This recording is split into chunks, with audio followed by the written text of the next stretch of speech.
hovers below 90 degrees, they'll all be female. However, a 65-day period in the wild, you get a large fluctuation in temperature in the nest, ending up with a mixed batch of hatchlings. Usually about 10 females to every 1 male. Hey folks, I want to let you know your salad and rolls are coming around to your tables at this time. Once again, salad and rolls are coming around to your tables. Lunch will begin in about 6 to 7 minutes. Now what we do, we start on the top deck and we work our way down. It does take us about 25 to 28 minutes to feed everybody on board. And we do start on the very top level and work our way down. So for you folks upstairs especially, lunch will begin in just a few minutes. But for everyone on board, your salad and rolls are making their way around the table at this time. Please watch your step as you make your way down. Now, only about 10% of the gator nest actually survive the first year. The eggs themselves get taken by poachers like possums and raccoons. Once they hatch, they're less than 6 inches that big old bird. You see it? Birds of prey, like hawks, ospreys. It like landed on one of the. But the number one there's a couple of them. baby gators.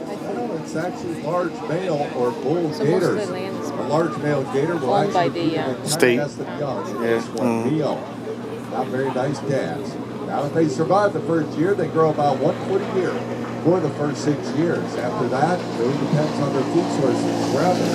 That's how they can get. Now, ladies and gentlemen, you might notice lots of vultures flying around here on the right-hand side. A bunch of them are in that old cypress tree. They're flying over our head right now.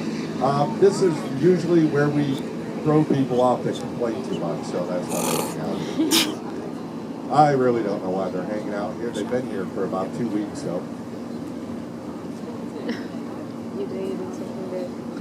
Now, ladies and gentlemen, one of the lakes that help make up the St. Johns River holds the record for the largest population of gators of any single body of water in the United States.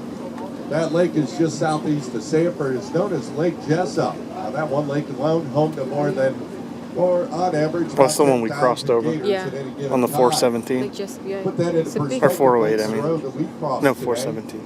417. Yeah. I always get it confused. 2,000 gators on that lake. Now, the river you're sailing on today, discovered by Ponce de Leon back in 1565, and there is a tremendous amount of written history about St. John's. My favorite era, though, back during the mid to late 1800s. Back in those days, more than 150 steam and paddle wheel style boats like you're on today ran up and down this river on a regular basis. Matter of fact, the city of Sanford that we left from today was the largest city in Central Florida. Sanford was also a major steamboat port and one of Florida's first inland tourist destinations. Just about all the people and products that were brought into the Central Florida area back in those days came in by boat right here on the St. Johns. Were dropped off in areas like Sanford, also the city of Newberry, which is on our right hand or starboard side, and the city of Enterprise. Folks, we got a good-sized female, it looks like, out of the water. She might jump into the water on the left-hand side, just off the bow of the boat.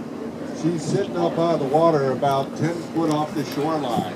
She's looking around like waiting for somebody to throw her a sticky bone or something.